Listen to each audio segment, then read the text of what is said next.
So why would you want to use QML? I think one of the most important reasons to use it is if you want a cross-platform toolkit that gives you a native look on each of the major platforms. So that's a major advantage. It's not QML.jl's merit, but it's the merit of QML from Qt in general, of course. It also forces you to separate your graphical user interface code from the backend. So in fact, it results in code that would be easier to adapt to other graphical user interface toolkits because you don't intermix graphical user interface code with your Julia code in this case. It is a specific language adapted to writing graphical user interfaces. So I guess that depends a bit on taste. If you prefer writing everything in Julia, then QML.jl is not for you because you will need to write QML or generate QML using a visual designer tool, which is also a nice option for QML. It also has a large community based on the Qt community, of course, so it's easy to get support if you get stuck on something.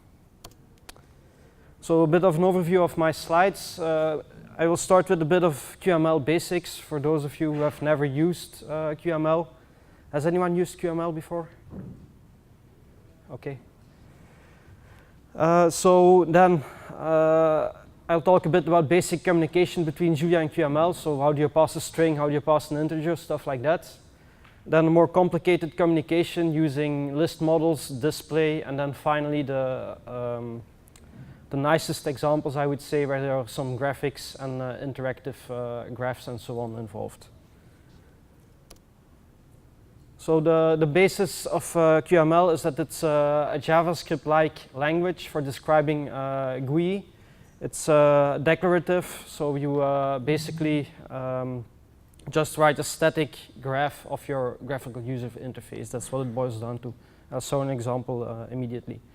So it's part of the Qt toolkit, but it's not really related to the Qt widgets, which are in C++. So it's sort of a complete rewrite of the Qt widget set, and it's also written with mobile devices in mind.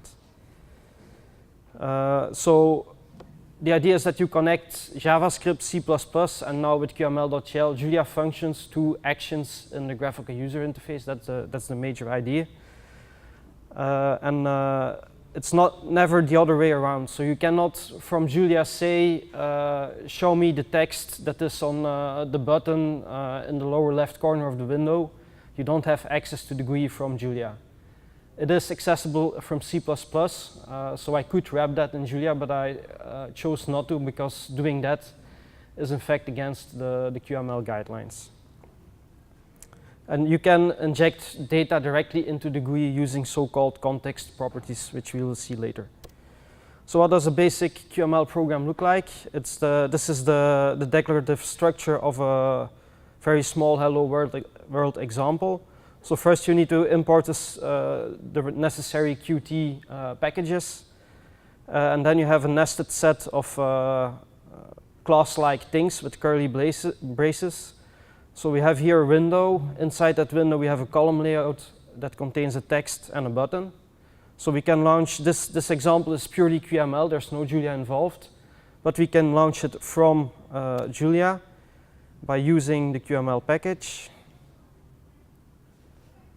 And then just running the QML app macro with the file name of the QML code.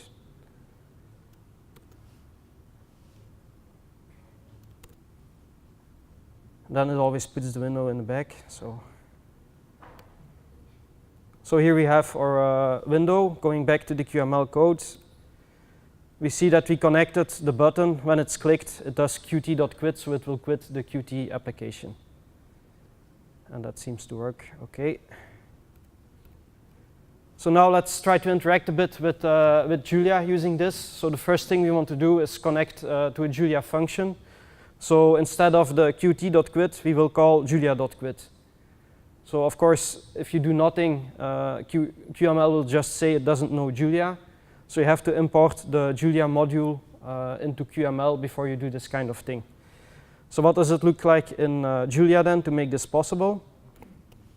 It's almost the same as before, except that we have to declare the fact that the quit function will be available from QML, which we do with the @QML function macro.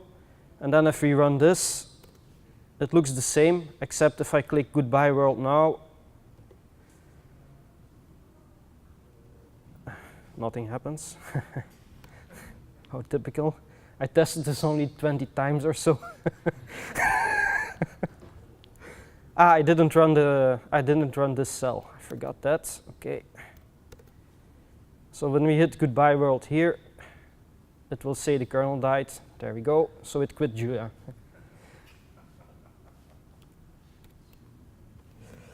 So of course that's nice to be able to call a function which has no return value and accepts no data, but it would be nicer if we could actually use return values and function arguments.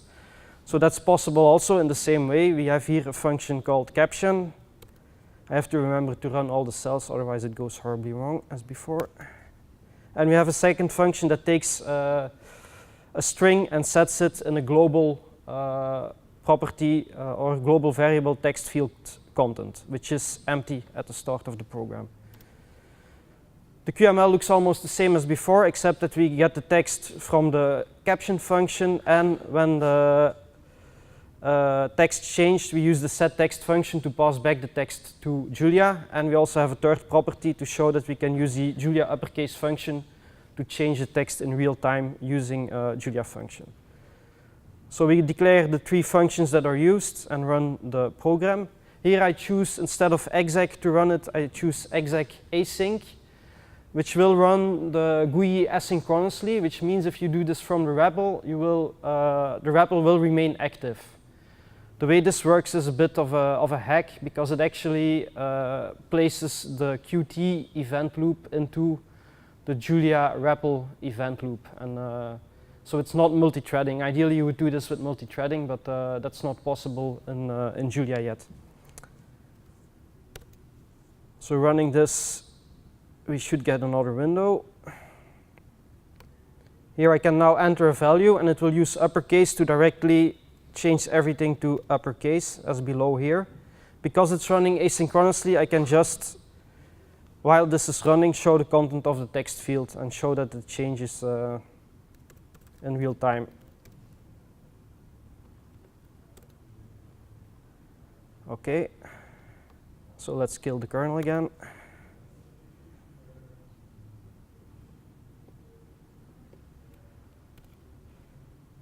Another option of passing along data is using context properties. So these allow more direct notification of changes on the QML side. So let's just use here a struct that contains a single field called value. We instantiate this with some text. And then we can run the QML app with not just the file name argument, but also the context property that is added. There are also lower level functions that may be useful if you want to name the property other than the name of the variable, but generally they are named the same. So that's why this is a macro in fact, because that allows to just get the name from the symbol. So then we create the application, but don't run it yet.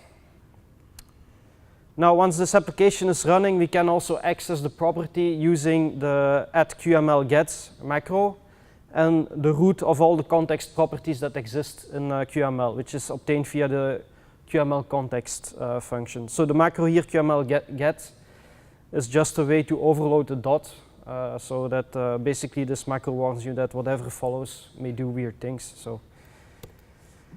And when we do that, we see that it is not a text ref anymore if we get it from the property tree, but it is something called a Julia object ref, which comes from CXX rep, and which is just a C++ object that contains a table with the names of all the fields in the composite object that we created and makes them accessible to QML. So then how can we use this in the QML itself? So it's almost the same as before, except now we have a global variable in QML that's named the same as the global variable in Julia. And we can access the fields exactly in the same way as we did in Julia using the dot notation. The plus of this is that we can also just directly assign to it, and it will change also the value on the Julia side.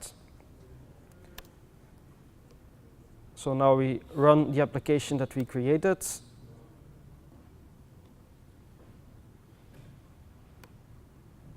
Let's enter some text again. So now it's running synchronously, so I have to quit it before we can see the results. And this should print Julia then. Okay.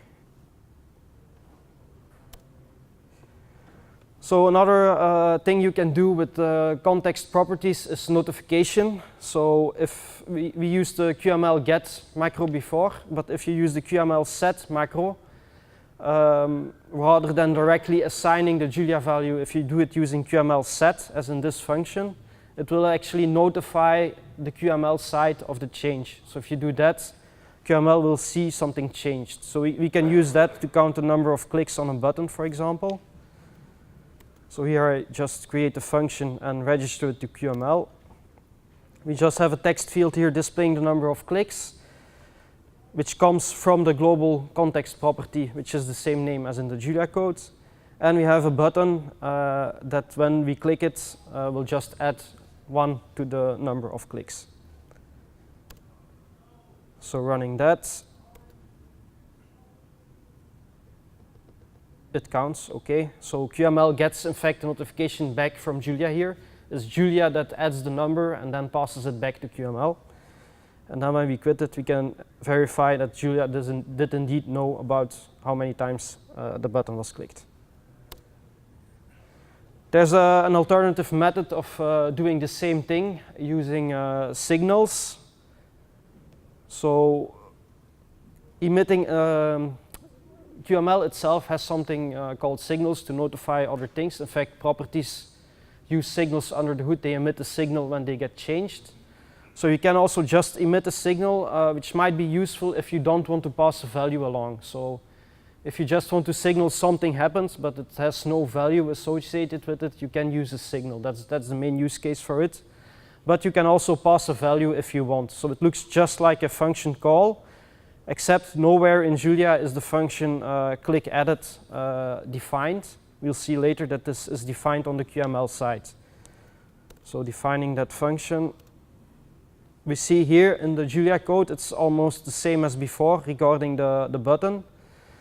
But we have this extra component called Julia signals, which allows us to create the signal click edit, which can be the argument to the emit macro in the Julia code.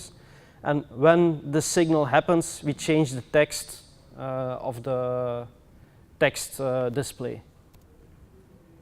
So running that, we can verify it does the same thing. There we go. So a slightly more complete example is the FizzBuzz example, which is apparently a question that is asked on job interviews. But I got it actually from I think it was the Ruby QML integration, which uses the same example. So the idea is we have here a data structure which contains the result of the algorithm, which will be either the number or fizz if it's a 3, buzz if it's a 5, or FizzBuzz if it's divisible by 15. Not is, but divisible by rather. So we create just this data, and if you look at all this algorithm, it's just pure Julia code. So there's no awareness of the graphical user interface here, and you should imagine that instead of this silly example, this is a very complicated data processing algorithm. So let's execute that. On the Julia side then, we have just a text field where we put, that's also a nice thing in QML, you can just directly validate the input. So we say here it has to be an integer between 1 and 100. And once this gets accepted, so if you hit enter on the text field, it will run our complicated processing function do FizzBuzz. This may change the state of a whole lot of Julia data, which doesn't get picked up by QML because you're just changing Julia values and they don't automatically notify QML that they have changed. So after you run the processing algorithm, if you then run on the FizzBuzz, which will be context property, if you run update, it will just update all the values and sync them with the values that are in Julia. So the result is also just displayed as the FizzBuzz.result and the last number that gave a FizzBuzz. So we can try to run it now. And when we input a 3, for example, we see it gives fizz, 5 buzz, 2 nothing, and 30, for example, it gives a FizzBuzz and shows which one was the last. So this works with a minimum of QML code and doing all the processing on the Julia side. Another nice thing in QML are states. So you may want to, based on a single value that changes in Julia, you may want to adapt the graphical user face, show a panel, hide a panel, something like that. So for that, QML has something called states. So here we'll just check if a number is even or odd.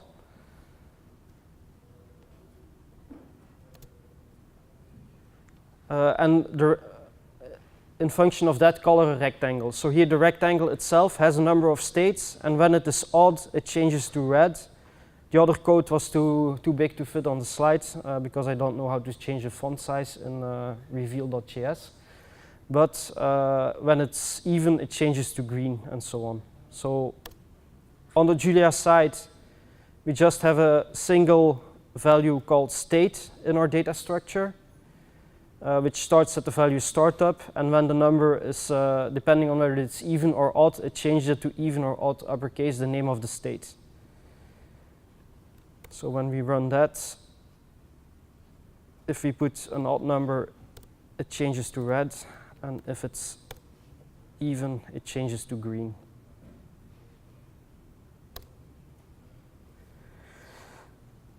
So now the next series of examples will be about the list model, which is actually a very powerful concept that allows you to take any set of data that can be fit into a Julia array and use this to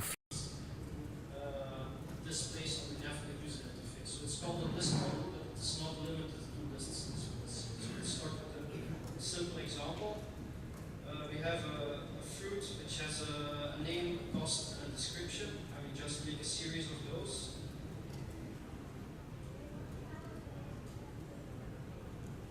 Then we want to make a model out of that list, and it's simply using QML and constructing the QML list model from the list that we created.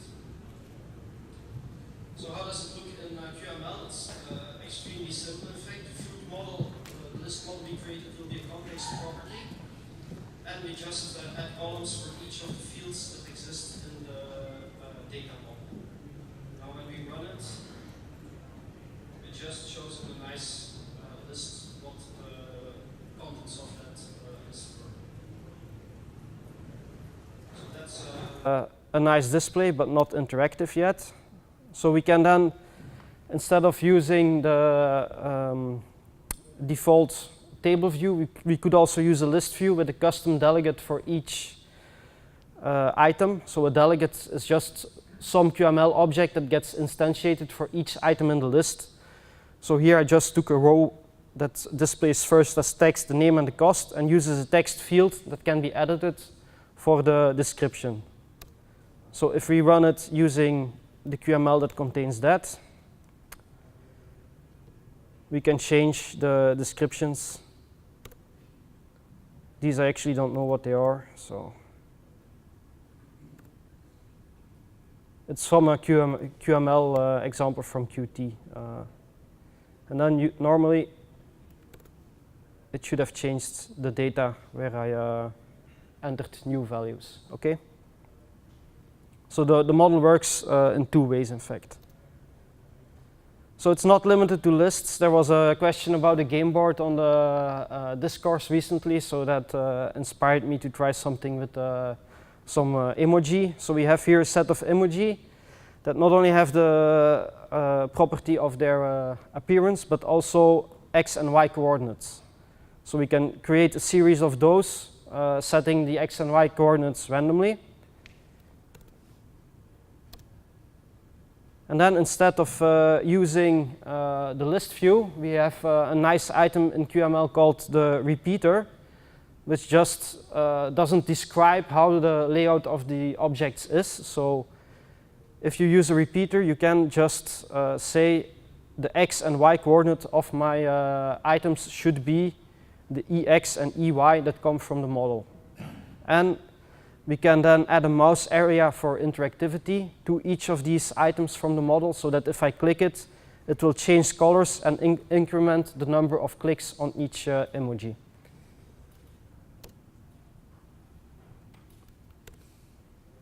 So that's the result when we run it. You can see if we click it, it changes to the color that I said it had to change. Let's click another one. And let's see if it registered the clicks as it should have. And okay, that worked out. The next, no, I have to show some other code now, sorry. So this was the basic, the very basics of the list model, in fact. But it's actually much more powerful than that. And there are two examples in the QML source code that illustrate this. So we have the first example, which is actually the fruit list example from QML, verbatim from their code base. It's a dynamic list. So you can here change the cost using these buttons. You can change the ordering in the list. So it was apple first, now it's banana first. And you can add an item, which for some reason the Qt guys chose as to be a pizza. But okay. And so now if I close this, Julia will print out the changes I made. So you can see that this just prints out the actual Julia list. So you can see that an item was added to the list. The apple and banana were reversed in order. So the list model is completely editable from the graphical user interface, including addition of items and removal of items. So a second example is the table view example. So far we just used fields of structs as names of the columns, if you will.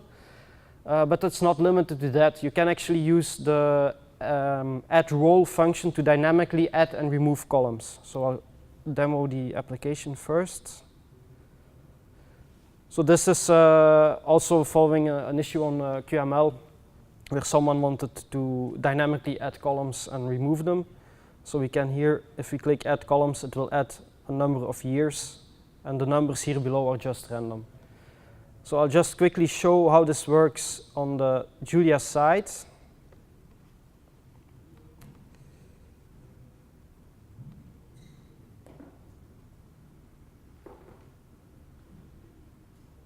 So in this case, each item has a number of values. Every value corresponds to the year number, and we dynamically add roles using the add role function. So when a year is changed, the role is added.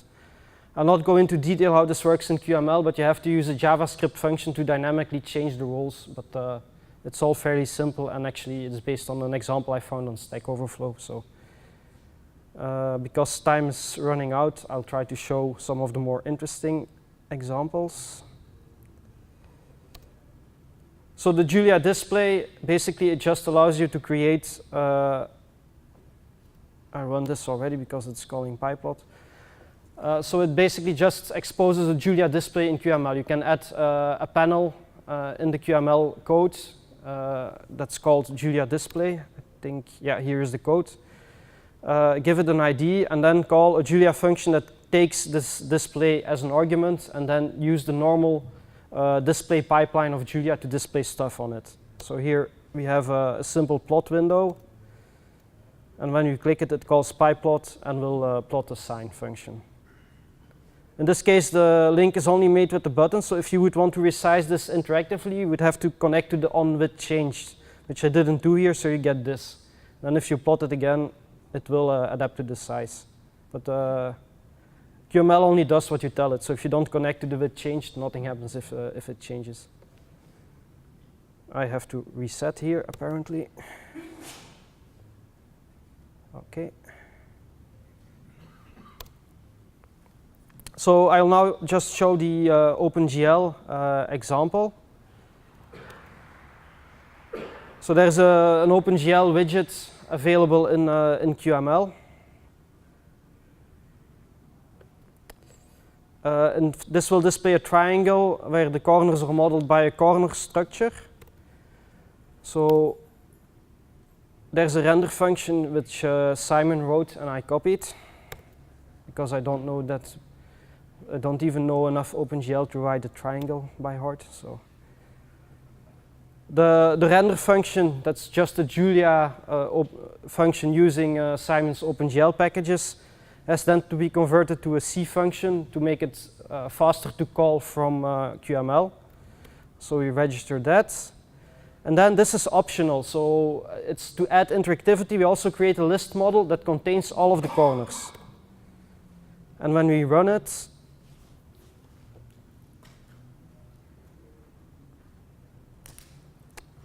it's in the background. So we have this with the white triangle is drawn using OpenGL, and the black corners and the numbers, these come from the Julia list model, and they are interactive, so you can drag them around and change the shape of the triangle. So when I quit that, it displays the new positions of the corners. And if I run it again, because I didn't change the corner model, it actually starts off where I left off before. Now I'll quickly try to show how this works, because it's in fact really simple and generic in QML.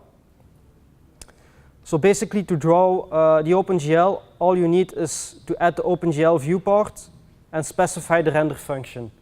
So these three first lines are enough to just draw the white triangle. To add the interactivity, we just use the repeater that we've seen before, which will overlay the QML elements over the parent object, which is the OpenGL viewport. And so using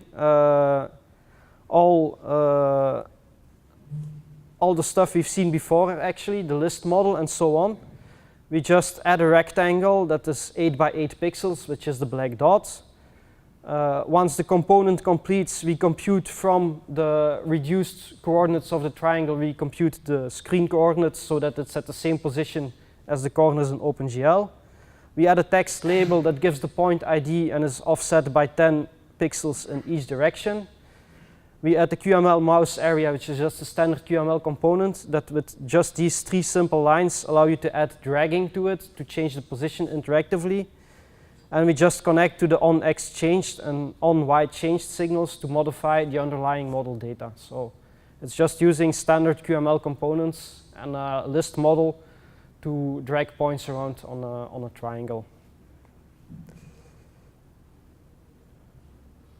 So unfortunately, due to time constraints, I will skip the GR example, but GR is a very nice package in that it's extremely fast. It's integrated with QML. So if you use GR for plotting, you will get very fast updates if you want to change them interactively from the GUI. So then what's in mind for the rest of QML.jl? It's to improve GL visualize support, to add events and so on, and interactivity. Also to fix it for 0.6, which is the reason I didn't show it today. It would be nice to extend the integration you have for GR for plots in general. It's also very easy to add functions to the list model to integrate it with something like data frames or other data sources so that you automatically get the columns as role names. I think this can be done purely in Julia even, no need to write additional C++ code for this. Right now the display only supports PNG MIME type, so it would probably be beneficial to have more types. And then one final thing I'm wondering about is should we have a direct implementation of a signals and slots library in Julia as it exists in C++. So for this I would need to do some performance comparisons using reactive and so on to see how well that works. Okay, so that concludes my presentation. Thank you.